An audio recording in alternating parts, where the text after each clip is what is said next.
Yo, what's up mga kaibigan? Nalina tayo magkwentuhan. Another day, another missed game para sa multi-time All-Star Anthony Davis. Ang game ng Dallas Mavericks ngayon laban sa Miami Heat ay ang 14th straight missed game ni AD ngayong season mga kaibigan dahil sa calf injury na konektado sa kanyang Achilles. Ang same injury na ayon kay Nico Harrison noon ay kaya ng ilaro ni AD bago ito mapatalsik sa kanyang pwesto.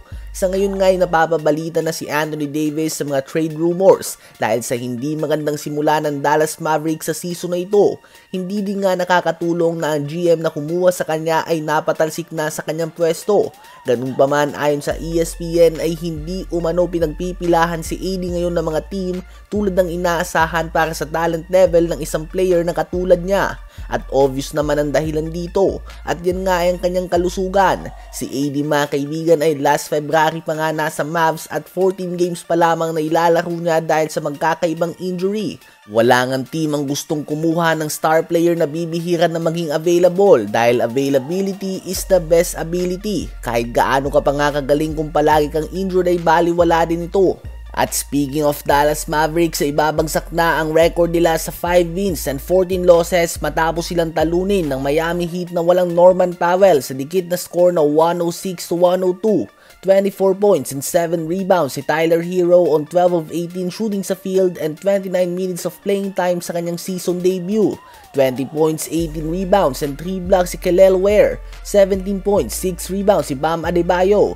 At 13 points, 7 rebounds and 5 assists naman si Jaime Jaquez Jr. Habang ang Detroit Pistons naman ay talagang nagiinit na. Nakuha na nga nila ang kanilang ika-13 sunod na panalo o 13 straight win laban sa Indiana Pacers kanina sa score na 122-117. 24 points, 11 rebounds and 6 assists si Cade Cunningham. 19 points si Caris LeVert. 17 points, 12 rebounds si Jalen Duren. 13 points, 4 assists si Ausar Thompson. 12 points si Tobias Harris at 12 points din si Jaden Ivey. Ang Pistons ay mananatili na nasa tuktok ng Eastern Conference sa record na 15 wins and only 2 losses. Habang reigning East champions, Indiana Pacers ay off to the worst start sa kanilang franchise history.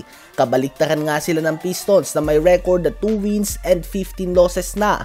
Habang nakuha naman ang Toronto Raptors ng kanilang ika-7 sunod na panalo matapos na gumawa ni Brandon Ingram ng 37 points and 7 rebounds upang pangunahan ng Raptors sa 110-99 win laban sa Cleveland Cavaliers.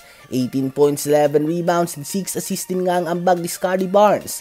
Ang Raptors ay mananatili ngayon sa number 2 seed ng Eastern Conference. Ano ba masasabi nyo tungkol dito? I-comment yan sa baba at aking babasahin yan. Huwag kakalimutan na mag-like, mag-subscribe at i-hit ang notification bell for more updates at kwentuhan. Maraming salamat po.